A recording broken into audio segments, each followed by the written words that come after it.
just in a pocket usually. Okay, sorry for our late start, everybody. Had a little bit of technical difficulties to get going, but welcome to our first partner workshop, mini workshop of 2025. We are joined today by Peyton Campbell, the Air and Water Monitoring Coordinator for Ingleside on the Bay's Coastal Watch Association. Without further ado, I will hand it over to Peyton. All right. We'll just, everybody hear me okay? All right. Yeah, hi. Thank you, Audrey, for the introduction. I'm Peyton Campbell. I am the Air and Water Monitoring Coordinator for Ingleside on the Bay Coastal Watch Association.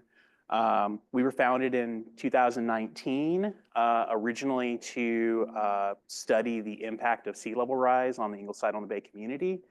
And since then has expanded to both professional research, community science research, and legal permit battles and community education, with quite a bit of industrialization that's come into San Patricio County and just concern over the health of our citizens. I came on last year, and at the end of the quarter, we changed our name from Ingleside on the Bay Coastal Watch Association to just Coastal Watch Association, as we've kind of expanded from just San Patricio County now to Aransas and Nueces County as well. Okay, and that's a picture of Ingleside on the Bay there.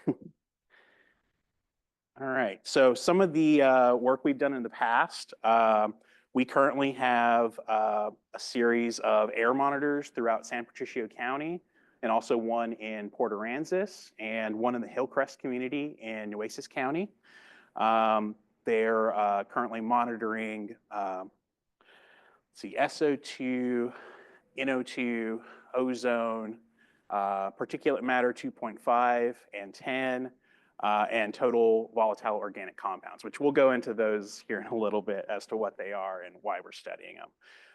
We've done an ammonia study with Dr. Felix before. We've done a seagrass study with the first round of stages, and a methane study with Dr. Coffin and Dr. Yu. We've done, and we also have a partnership with a National Science Foundation grant with UT Arlington, and we'll be installing 30 air monitors throughout Aransas, Nueces, and San Patricio County within the next couple of months, actually. We've done an optical gas imagery study with Earthworks, and we've done a ship monitor study with UT Arlington as well. This is just can you see? Yes. This is just where our current TCEQ monitors are for our airshed. If you'll notice, they're all geographically pretty close to one another and all in Nueces County, while our airshed extends all the way up to Aransas County and through San Patricio County and Nueces County. This is just an example of some of the emission points in San Patricio County alone. We've got a Enbridge Yara ammonia project that's being proposed, along with several other ammonia projects that stand to increase our emissions in San Patricio County. The Enbridge and Yara project is currently going through TCEQ permit approval, and so that'll be another point source that will be in San Patricio County. We have 2 desalinization projects that are proposed. I believe they're both stalled right now. Those are the La Quinta projects. And then we have multiple industrial emission sources already in San Patricio County. These little diamond symbols are the locations of our air monitors. We've got 2, 3, 4, 5, 6, 7 of them displayed here. There are 2 that are not located on here. One is in the Hillcrest community, which is off the map here, and then the other is in Port Aransas. All of these units are going to be upgraded within the next month and a half, as we're waiting on a vendor to supply new air monitors. with the the Sensit ramp units. They were recommended to us by Airlines Houston, which was one of our partner organizations. Okay. And just to kind of go over some of the air pollutants that we monitor, these are provided through the EPA, all of these slides coming up. We monitor PM 2.5 and PM 10, which they're a mixture of solid particles and liquid droplets found in the air. The illustration here shows beach sand for scale, a human hair, and then this is PM 10 here. And then on one of these little PM 10s is PM 2.5. PM 2.5, the EPA recently lowered the air quality standards from 12 microns down to 9 microns, which may be repealed. It's being talked about right now in the EPA, but as of right now, the new standard is 9 microns, which depending on who you ask, we're around 8.5 average, I believe, in our airshed, which is pretty close to that threshold. The sources are diesel engines, power plants, industry, windblown dust, wood stoves, fireplaces, and wildfires. But most importantly, the health impacts, premature death in people with heart or lung disease, non-fatal heart attacks, irregular heartbeats, increased respiratory symptoms, and decreased lung function. Most of these health impacts especially impact people with respiratory illnesses and the elderly and the young. Okay. Next, we have ozone.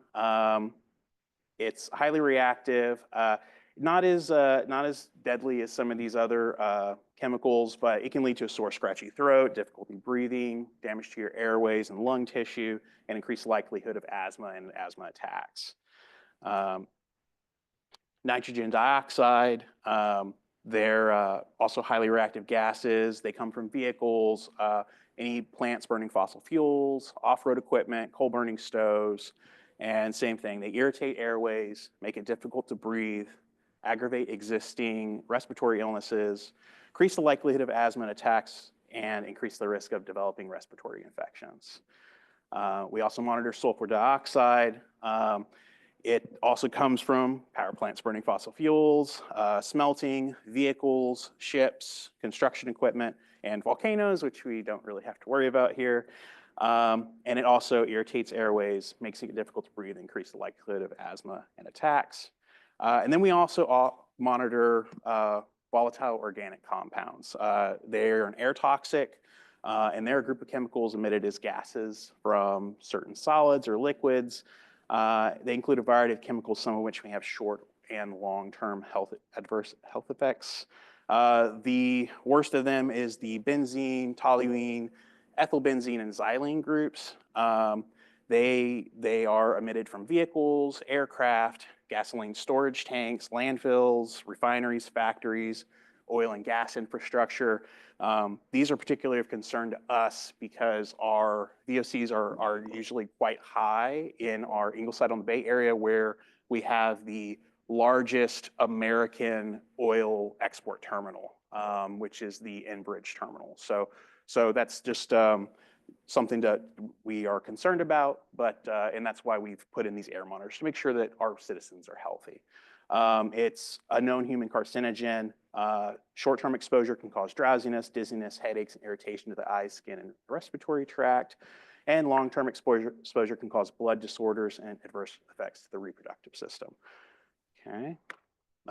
Black carbon's also a part of the PM 2.5 pollutant. It comes from fossil fuel burning, biomass burning, any sort of like burns that they have. There was one recently at the Campbell Airport. It's controlled burn, got a little uncontrolled. And then, so anytime you see that black smoke coming up in the air, that's part of this soot or black carbon. Very similar effects to PM 2.5. It has pulmonary and cardiovascular disease links, and it's linked to climate impacts by absorbing solar energy and releasing heat. Okay. These are just some of the scales of what we're monitoring and the times and health ratings for them. I'm going to skip this slide because it actually is not, it's very detailed, and it is important, but It's not something we're going to go too into details. It's kind of getting in the weeds here, but this is just kind of an example of what we're looking at when we're giving average air quality standards. Right now, we do a monthly report just for our members. We're working with UT Arlington to have a public-facing dashboard. Should be coming out in the next couple of months, showing monthly air quality, real-time updates for air quality, and this is just kind of an example of one of the charts that they are creating. It shows the hourly air quality index for February 1st through the 16th. Shows, a pie chart as to, there were 93 hours of good quality and 283 hours of moderate quality air, and pretty much all of that was driven by PM 2.5. The biggest concerns we have from our air monitoring, from our community air monitoring devices is PM 2.5 and total VOCs. Those are the two big ones. Pretty much all of our other standards, our ozones, our SO2, our NO2, they're all in healthy guidelines as of right now. So the two big concerns that we have are particulate matter and volatile organic compounds. And this is just kind of an example of the data we have currently. This is put into graph form. All of them generate CSV files. So, whoops, they'll look something like this with timestamps, the units, the values, and temperature, humidity also affect these numbers. And so just to kind of give you an example. As of right now, these are all the permits from the last year. For air quality permits within Nueces County on the left, there were 22 different ones, and San Patricio County on the right, where we had 15 different air permits issued. So as more and more permits get issued, the TCEQ, which is our state organization, and the EPA never consider cumulative impact. They just look at the individual facility. And so with no one studying the cumulative impact, that's one of our main concerns for our community, because it's only looking at individual resources, and the air monitors available are only within a small portion of our airshed. So it's not really getting an idea of what our whole airshed's air quality really looks like. So, oops, that's not what I want. So right now, we are challenging multiple permits. Maybe I should skip this. let me just skip the. Actually, let me skip these next two ones. Sorry. So possible objectives that we would like is maybe developing predictive models to forecast high pollution days based on real-time air quality data, identifying patterns in air pollution fluctuations related to industrial activity, assessing the cumulative impact of new industrial permits on regional air quality, and possibly integrating satellite imagery, remote sensing data, and community air monitoring readings to improve forecasting accuracy. So these are just some of the objectives that we're kind of throwing out there that we would like, but of course it's your project if you choose it, and we're willing to work with you with however you'd like to go forward. That went much quicker than I expected. Thank you for listening and taking time out of your day. And have any questions, please feel free to ask. Yeah. Yes.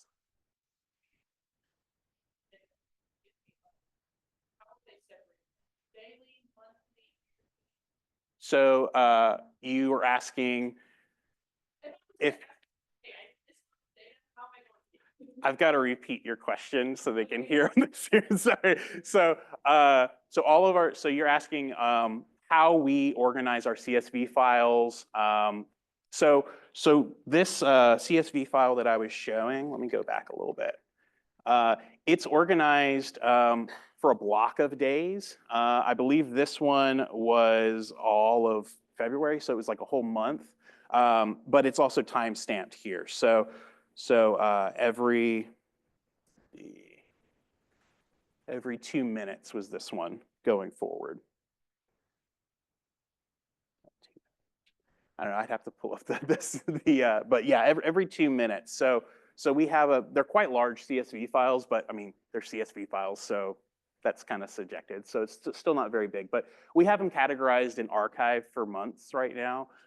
We have them on several locations. We have them on a physical drive. We have them on a Google Drive.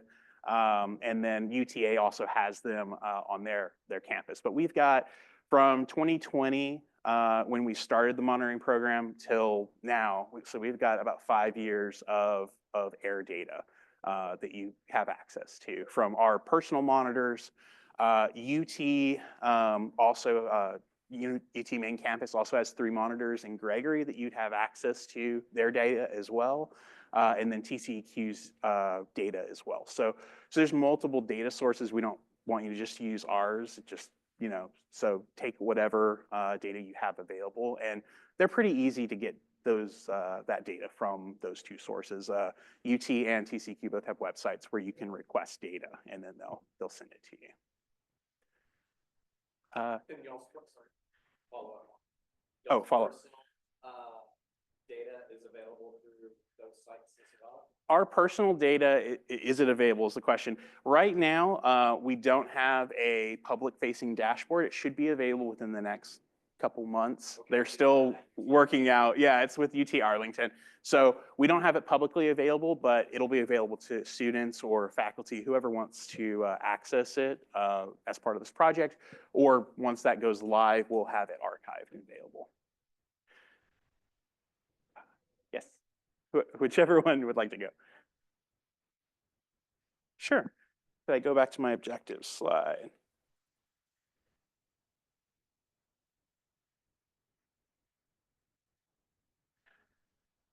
So we have access to so satellite imagery. We don't have proprietary data. It would just be publicly available data that we would have access to. Or as a university, you might have access to more data than a private citizen would, but we don't have that available. It was just one of the factors that we considered when thinking of possible objectives.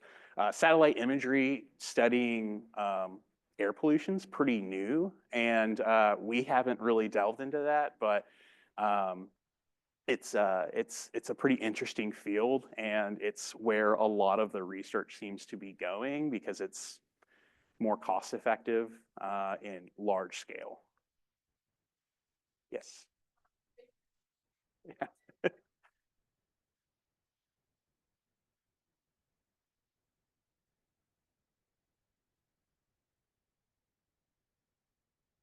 So the question is, what access do we have to industrial activity? Yeah, it would be going through either the TCEQ site or EPA. We've got a lot of experience navigating those sites because they are a little difficult to navigate. But it's publicly available data to access both the original permits and then any deviations or any public fines or emission events. It's all available on TCEQ's website. Now, all of these industries, they all self-monitor. And so whatever they report, it's their self-monitored data, unless there's some sort of event and then the TCEQ has to go and sit on site and monitor. But it's all publicly available, and we've got a lot of experience navigating their websites. There's also a site through where I got this slide from here is Air Alliance Houston has a website called Airmail, and it tracks all the permits that are coming up. This is just air permits. They also track municipal waste permits and water permits. And those are all available on their site as well, as far as upcoming permits and links to those. And then going from there, it would just be looking at the individual sites and then looking at their histories. Oh, did you have a follow-up or? Oh, yes. Industrial activity, how is that quantified? So TCEQ issues permits to emit different pollutants.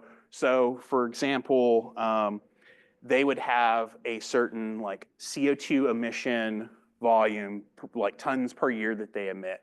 They would have a SO2 emission volume, they'd have VOC emission. So it's part of the permit process when they apply, and it's part of their yearly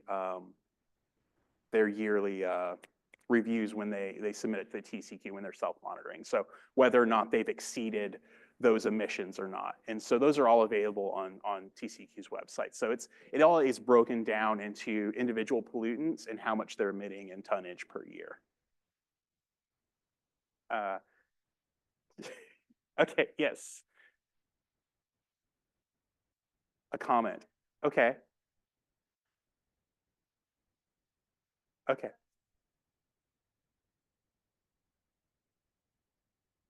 Thanks.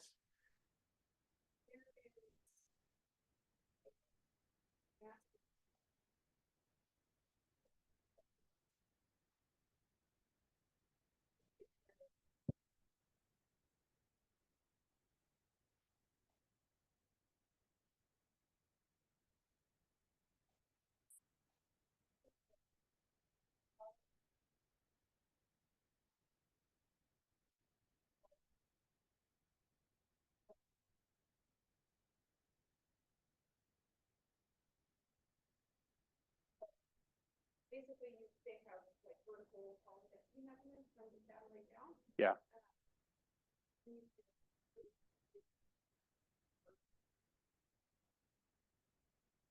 Oh, that's awesome.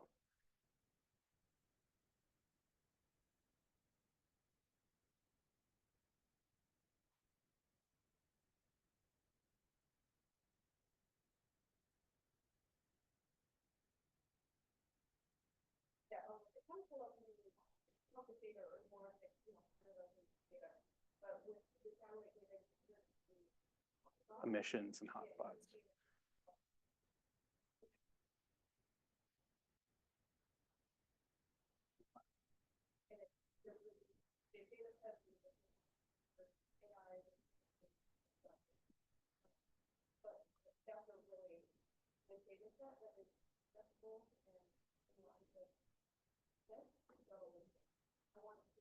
That's great.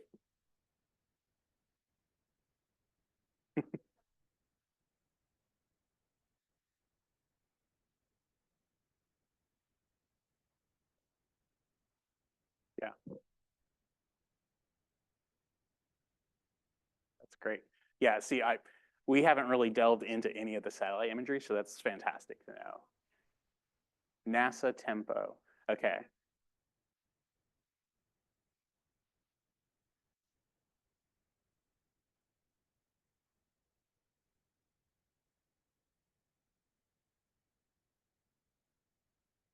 That would be perfect. It would line up.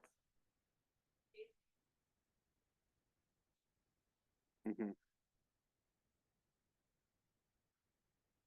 Yeah. That's awesome. Thank you. Yes. No dumb questions.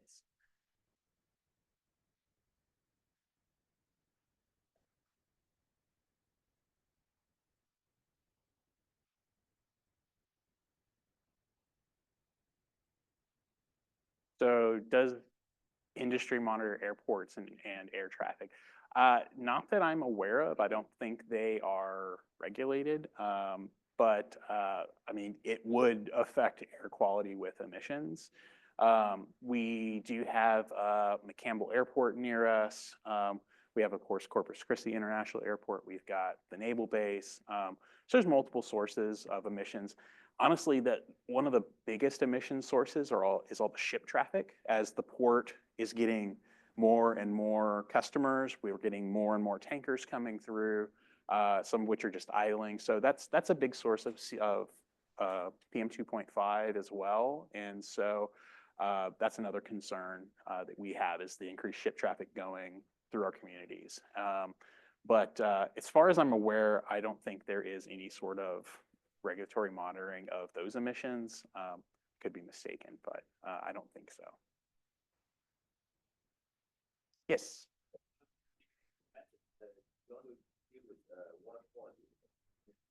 So we do also deal with water quality, and we'll be partnering up with Sierra Club and presenting on our water quality side, I believe, next Monday. And so right now we have two water sondes, one in Ingleside on the Bay and one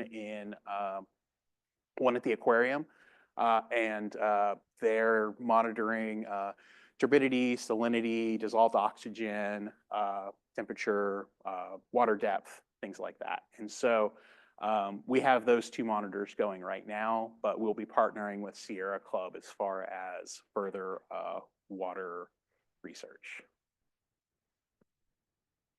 Yes. Back.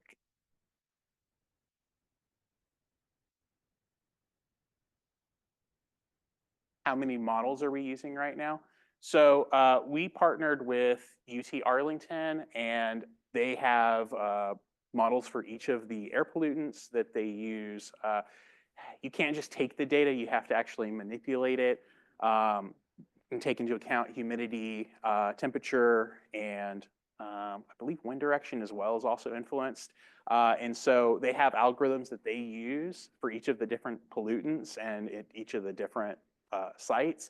But as far as like modeling for forecasting, we don't have anything currently. We were partnering with an organization with an EPA grant, but that's currently on hold, and it may not go through to get some modeling. So we don't have anything as of right now for forecasting. Yes. In addition to monitoring, you also deal with mitigation? In addition to monitoring, do we deal with mitigation? What do you mean by mitigation? So you monitor air pollution, okay, but you know the air is dirty. Yeah. What do you do about it? So we advocate and educate the community about the air quality, and we also educate them on upcoming further air pollutants coming up. If we notice any spikes, we will report it to the TCEQ. But unfortunately, that's about all we can do is advocate, and we challenge multiple permits if we think that their contribution will adversely affect our community. But that's all we can do currently, and we're hoping just to increase community education and have more advocates for the community as our health is impacted or our pollutant levels are rising. So that's what we're doing currently. If I understand correctly, so you work a lot with the industry, the emission sources. So you have known point sources for a lot of pollution. And in your experience, are they open to suggestions how maybe they can implement some device or some processes on site to cut down the emission?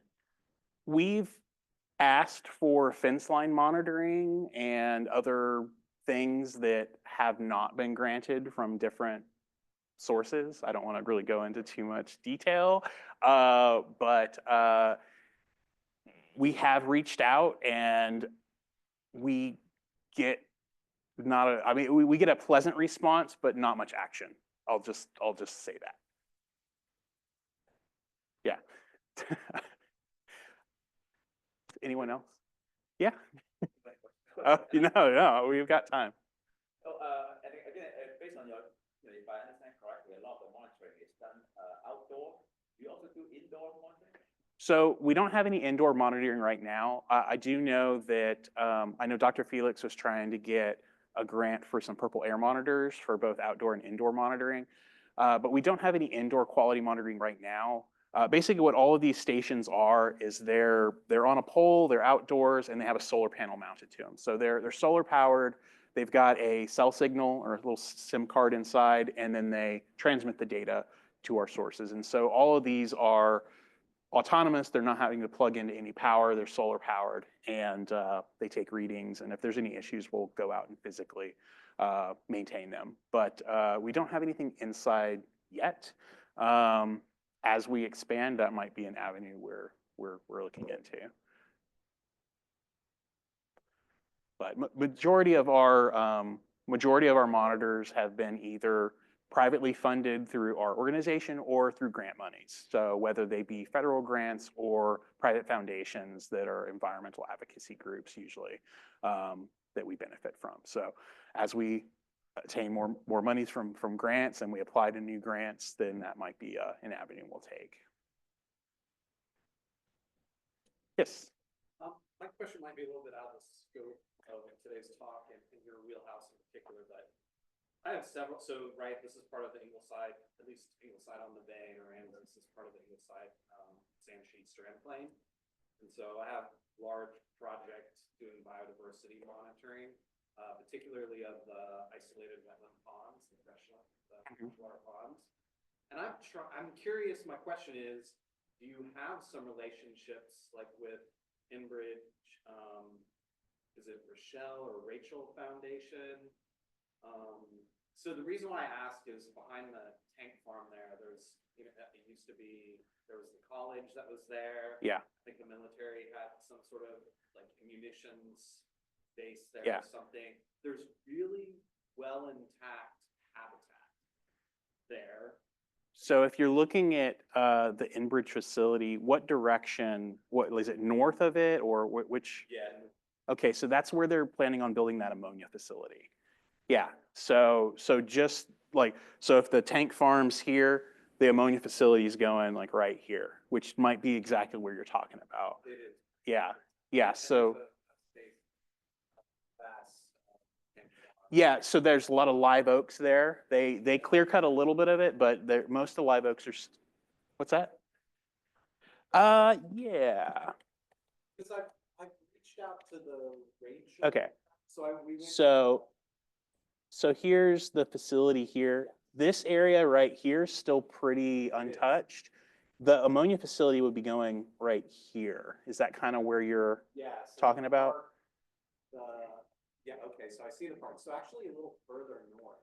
Up across the street? Keep going north. So here's the road right here. Yeah.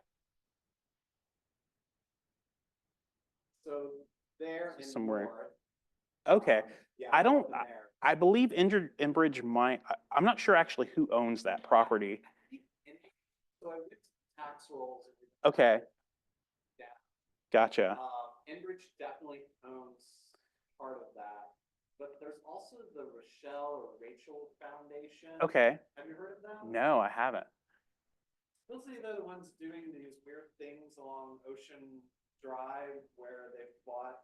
Do you see the limestone blocks that are being built up? Yeah, yeah. That's them? That is them preserving, you know, scenic areas. Coastline.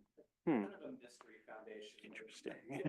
Okay. And get email responses that have no signature, no names. Yeah. But yeah, so my question really is, is there any way your organization could facilitate, or put me in touch with someone who would allow access to any of these properties? Because we put out remote sensing instrumentation too, but we're doing like acoustic data, camera traps, Okay. water quality, freshwater water quality monitoring, and actually trapping and doing broad plant, basically the biodiversity of the entire Ingleside sand sheet. Oh, that's awesome. Part of multiple projects. I personally don't know of anyone, but our organization's got quite a few members. So let me here. I've got my card right here. I've got just a handful of them. I left the rest in my car. I forgot them, but I've got 3 of them here. So if you want to take one, just send me an email, and then we'll touch base, and I'll reach out to the rest of my organization. They're much more socially keen and networking wise than myself, so they may have a contact that you could reach out to.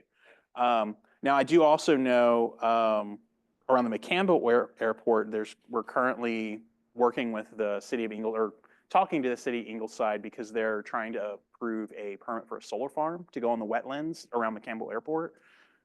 So that's of some concern to us, which, solar sounds great, but it sounds, what they call it greenwashing, but it sounds good, but not only will it be bad for the wetlands, it'll also contribute to more industrialization in our community that uses green energy, so green ammonia and so forth. So anyway, but that's going on as well. Last update, the Ingleside City Council did not take action on it to approve their permit, and so that's where we're at currently. And so we're hoping that they continue to delay it and eventually deny it, but that's where we're at for that. So, yes.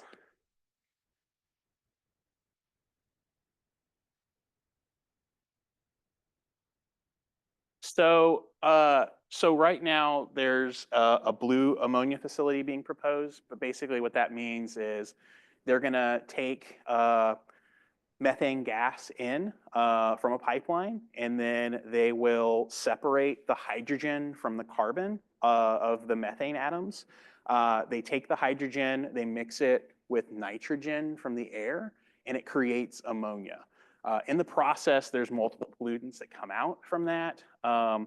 I've got a slide, but we won't go over that. There's multiple pollutants that come out from it, and the carbon itself is then captured theoretically at the site, and then they transport it by pipeline, and then they put it in the earth. They put it in the ground. It's called carbon sequestration. That's what they're wanting to do with this particular facility. There's multiple issues with that, but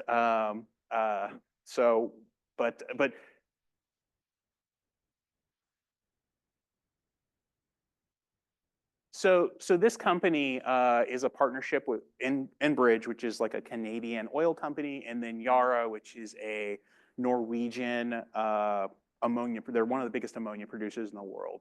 And so basically what they'll use the ammonia for is as fertilizer. They'll ship it they'll produce it here, pollute here, and then ship the ammonia overseas. It's gonna go either to Europe or to Japan. If it goes to Europe, it's going to be used as a fertilizer most likely. But if it goes to Japan, Japan is wanting to transition to like a hydrogen-based energy source. And ammonia is one of the safest ways to transport hydrogen stably. And so basically they'll transport it as ammonia in a ship. And then when it gets to Japan, they would separate the hydrogen off of the nitrogen, and then they would use the hydrogen as a fuel source. You can't really, hydrogen as a fuel source, you have to kind of like, you have to produce it and use it kind of in the same spot, because the gas itself is so small that it escapes pipelines very easily. And so you really don't want to transport it long distances. And so they're wanting to either use it as a fuel source or a fertilizer.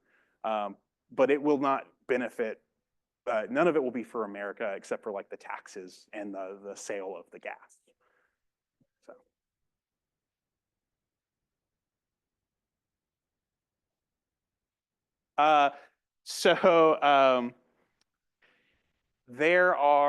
It emits this particular, they emit a ton of CO2 that ideally would be captured, but the technology to capture it is pretty new. The transport of CO2 that's been around for a while, they use CO2 for enhanced oil recovery, but capturing at a point source is pretty experimental and pretty new.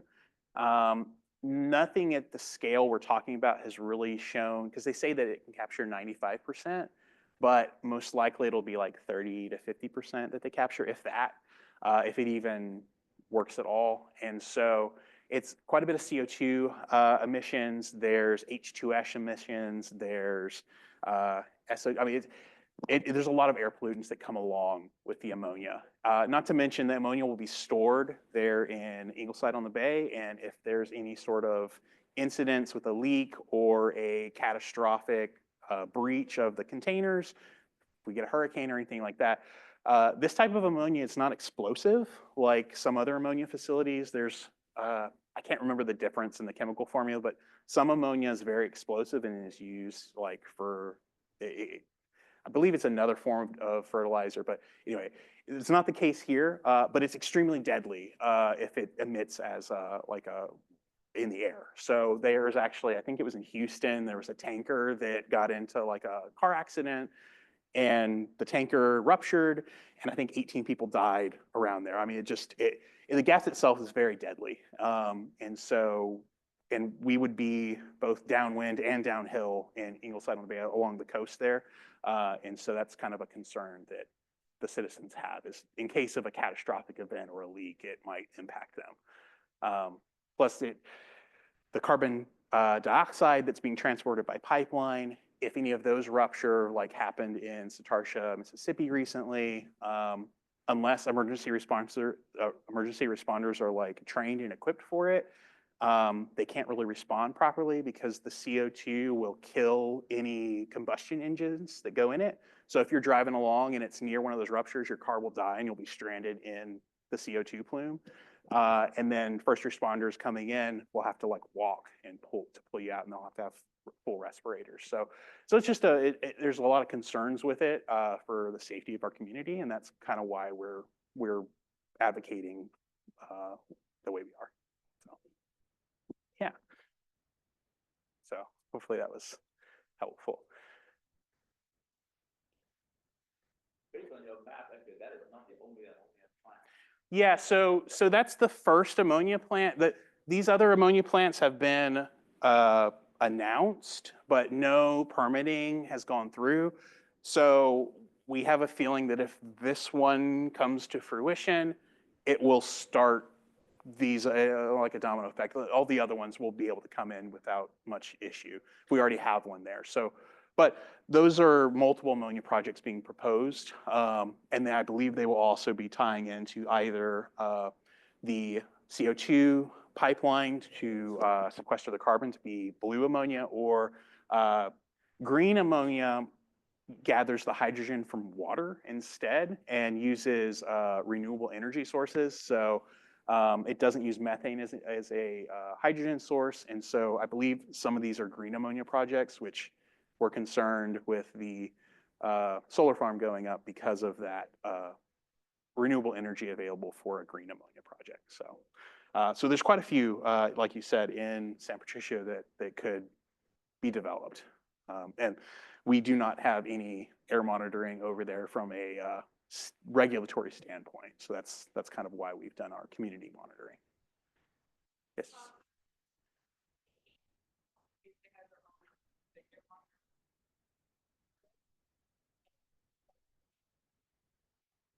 So the stations you're talking about, it's the Cheniere and Exxon, these two. Yeah, those are the ones that UT is running for them. So there's three. Oh yeah, there's the third one. So there's this one here, and then these two that are in Portland. So two in Portland, one in Gregory. And those you would have access to. The industry paid for them to be installed, and then they're run by the University of Texas. And that would be available to you. Any other questions or yes? Yeah, I'll send it to Audrey if you can distribute it. So.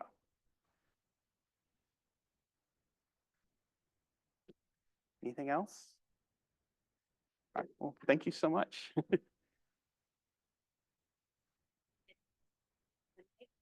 like to go around and let everybody here introduce themselves. Oh yeah.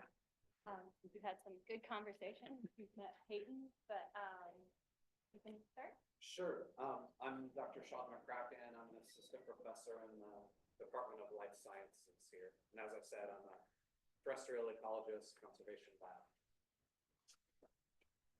Cam also from Life Sciences. I think earlier you mentioned a proposal you have with Dave Felix. Is it the EPA proposal? So the EPA proposal, I think, is through the Coastal Bend Air Quality Partners, and that's separate from us.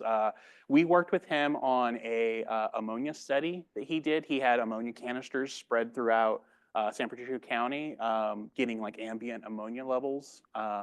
And we might be starting that up again if this ammonia facility goes through, but we've got some baseline readings for what the ambient air quality was. And then I think he also helped, there was one other one. It was before I came on. Yeah, I think it was an ozone study as well that he worked with Ingleside on the Bay on. So But no, the EPA grant, I believe the Coastal and Air Quality Partnership was, I think it was already declined, and it's with the administration change, a lot of the EPA grants unfortunately uh, have been cut or suspended, and so the one we have is with a partnership with Air Alliance Houston, and it's currently suspended. So it's pending review, basically. But the one with the Frugal Bend, I'm on that. Yeah. Well, I mean, as of right now, I don't think anything's officially happened. So, I mean, fingers crossed. But the way it's looking at, I think everything's probably going to get suspended. It's not under contract. But hopefully I'm mistaken and it goes through, and that would be fantastic because I know that was for quite a few air monitors, and yeah, and the like a PM 2.5 regulatory monitor. I mean, that would have been a great opportunity. Talk to you more afterward about different things. Yeah, that's great.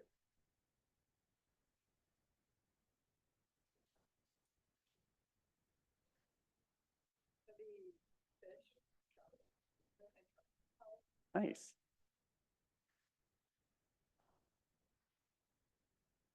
Yeah. I'm really here.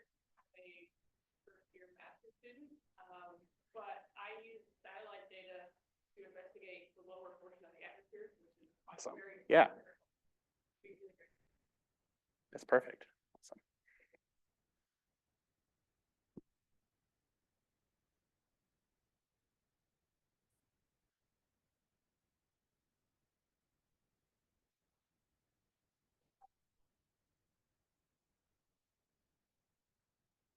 Cool.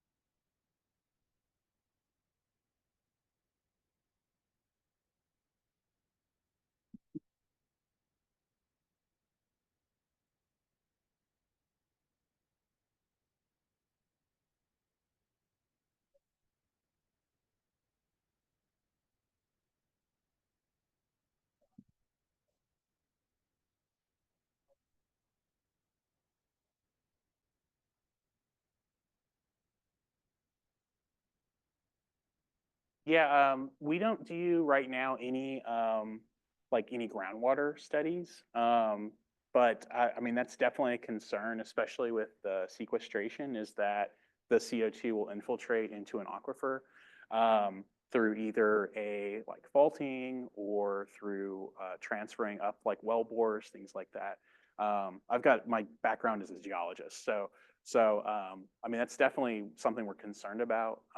There's quite a few ranches in San Patricio County that use well water.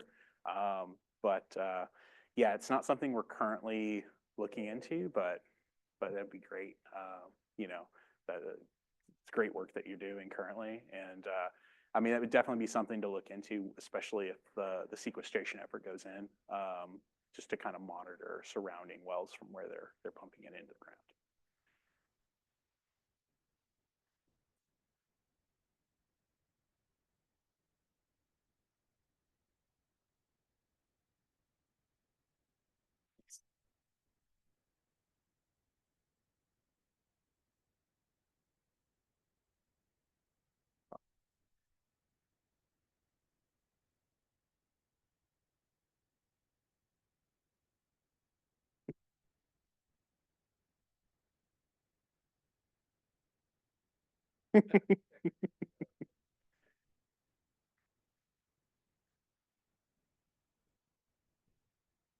Okay, awesome. Yeah, so one of the other issues, now that you've said kind of y'all's focus, and I'm probably going to talk about it on Monday as well. One of the issues with these ammonia facilities, sometimes you'll see a nitrogen plume emitting from the facility, and also where they're loading the ammonia onto the ships. And so you'll get huge like blooms, like algal blooms, because of the nitrogen that goes into the water. And then y'all know the hypoxic zones and all that. So that's another concern with these ammonia facilities, is what impact it'll have with our coastal waters. Thank you, Peyton. Yeah. And our next partner workshop is Monday, same time, 11:30, same location also. So I hope those of you that are not stages are able to join us again.